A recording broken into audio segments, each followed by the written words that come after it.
एक swimming pool को 3 टैंकरों ए, बी और सी के माध्यम से 10 घंटे में भरा जाता है। टैंकर सी टैंकर बी से दोगुना तेज है और टैंकर बी टैंकर ए से दोगुना तेज है। स्विमिंग पूल को टैंकर ए के द्वारा अकेले भरने में कितना समय लगेगा? हेलो डियर्स, डिस्कस कर रहे हैं एप्टीट्यूड और टॉपिक है पाइप एंड सिस्टर्न, इसे कहते हैं नल और होज। उसी से प्रश्न है। प्रश्न जो है आरआरबी एलपी 2018 का है। आरआरबी एलपी 2018 से, ठीक है। दिया है वो स्विमिंग पूल है जिसको 3 गो टैंकर मिलके भर रहा है और तीनों मिलके भर रहा है तो 10 घंटा लगता है। अब देखो टैंकर का कैपेसिटी दिया है, जो क्षमता है। टैंकर सी जो है वो टैंकर बी से दोगुना है और टैंकर बी जो है वो टैंकर ए से दोगुना है। अब हमको स्विमिंग पूल को अगर टैंकर ए से भरना है तो कितना समय लगेगा, ये पूछा है आपको। क्लियर? सबसे पहले हम देखते हैं इसका क्षमता। तो हम टैंकर ए का क्षमता पहले मान लेते हैं, ठीक है। माना टैंकर ए का क्षमता, ठीक है। ए का क्षमता कितना, x मान ले रहे हैं हम, ठीक है। अब देखो यहां दिया हुआ है, सबसे पहले दिया है कि टैंकर बी ए से दोगुना तेज। हाँ, तो यहां से बी का क्षमता निकल जाएगा। फिर देखो ए से दोगुना है, ए से दोगुना है, यानी कि अगर ए का क्षमता x है तो बी का क्षमता दोगुना, यानी कि बी का क्षमता क्या होगा, 2x। सो बी का क्षमता बराबर 2x। क्लियर? अब अगला स्टेप देखो। अब दिया है टैंकर बी से दोगुना तेज है कौन, सी। तो सी का क्षमता क्या होगा, देखो सी जो है, टैंकर सी है वो टैंकर बी से दोगुना तेज है। तो टैंकर बी का क्षमता 2x है और सी इसका दोगुना है, तो 2 गुने 2x होगा, फाइनली 4x। क्लियर? ये तीनों का क्षमता निकालनी है अलग अलग, ठीक है। अब तीनों का हम कुल क्षमता निकालेंगे तो क्या होगा, कुल क्षमता।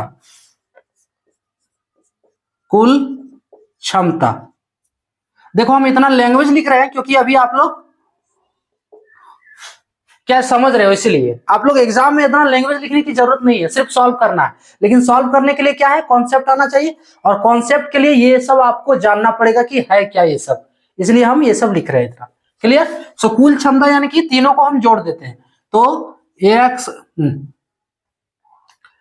ax plus 2x plus 4x कितना होगा, इज इक्वल्स टू 4 2 6 7 7x होगा।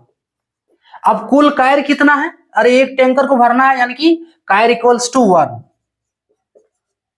कुल कायर, चलो कुल कायर लिख देते हैं, कुल काम या कायर, कुल कायर इक्वल्स टू कितना है, 1 है। अब देखो समय क्या होता है, देखो समय इक्वल्स टू होता है कायर बटे क्षमता, ठीक है। समय इक्वल्स टू कायर बटे क्षमता, है ना। अरे जितना काम है और उसको करने के लिए जितना कैपेसिटी है, दोनों को भाग दे देगा तो उतना ही समय में कायर होगा। अगर कहें तो time equals to work by capacity. ये फॉर्मूले का इस्तेमाल करेंगे हम और यहां से समय हम निकालते हैं।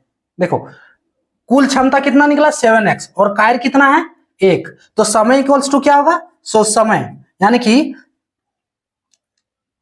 समय, और समय किसका होगा, भरने के लिए समय, ठीक है।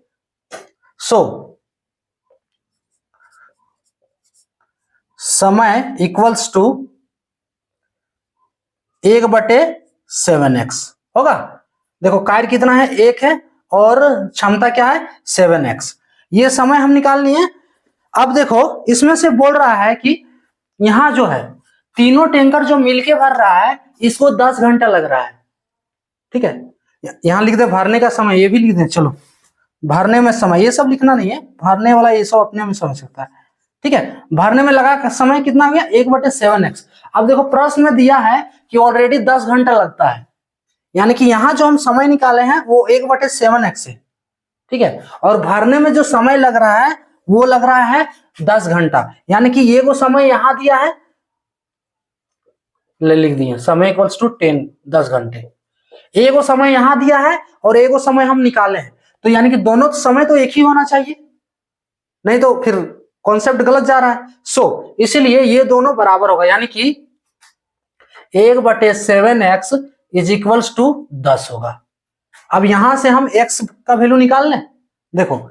सो x का वैल्यू हम निकाल लेते हैं, तो यहां से x का वैल्यू कैसे निकलेगा, 1/10 इक्वल्स टू 7x। अरे 7 को इधर ले आना है, छोटा सा काम है और हम कंफ्यूज हो रहे हैं। 1/10 गुने 7, सो x बराबर और x बराबर 1/10 गुने 7 नहीं होगा, सो इज इक्वल्स टू 1/70, यानी कि x का वैल्यू क्या आया, 1/70। x का वैल्यू 1/70। अब ये x है क्या, देखो ऊपर में हम जो माने, अब देखो ऊपर में टैंकर A का क्षमता हम माने हैं x, ठीक है। अगर 2x ले लेंगे, 2x हमको देखो टैंकर B का क्षमता निकालने बोलता तो 2 से गुना कर देते हैं, x का वैल्यू यहाँ 1/70 लेते, टैंकर B का क्षमता निकल जाता। अगर C का क्षमता बोलता तो C के जगह पुट कर देते x का वैल्यू, यानी 4 गुने 1/70, C का क्षमता निकल जाता। तो ये क्षमता किसका निकला,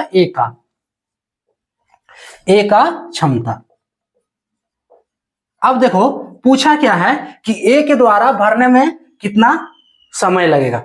मान लो A का जो क्षमता निकला 1/70, यानी कि 1 घंटा में ये 1 घंटा में 1/70 भाग भर रहा है, 1 घंटा में 1/70 भाग भर रहा है। तो पूरा भरने में इसको कितना लगेगा, पूरा भरने में इसको पलट देना है, ठीक है। इसलिए A के द्वारा भरने में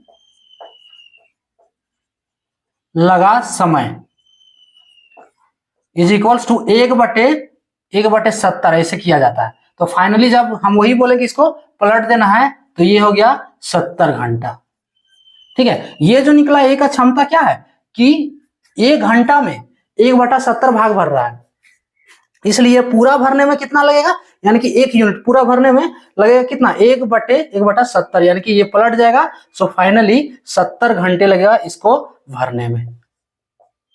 क्लियर, ये हो गया इसका आंसर 70 घंटा, यानी कि ऑप्शन सी करेक्ट होगा, है ना। इसका स्टेप क्या है, पहले हम क्या किए, जो क्षमता दिया है ना, तो वो तीनों का हम निकाल लिए। A का क्षमता मान लिए x, अब देखो B जो है A का 2 गुना है, तो B का क्षमता 2x।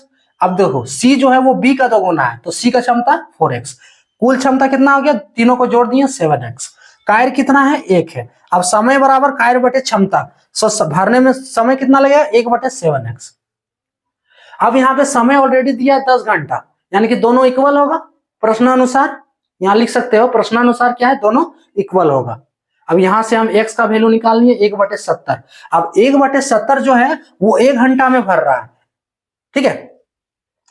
यानी कि जो 1 घंटा में 1/70 भाग भर रहा है, दूसरे तरीके से अगर बोलो तो, ठीक है, कि 1 घंटा में 1/70 भाग भर रहा है, तो पूरा भरने में कितना लगेगा, तो 1/70, यानी कि इसको पलट देंगे, फाइनली 70 घंटा में ये पूरा टैंकर को भर देगा A के द्वारा। क्लियर, तो ये था टॉपिक। जय।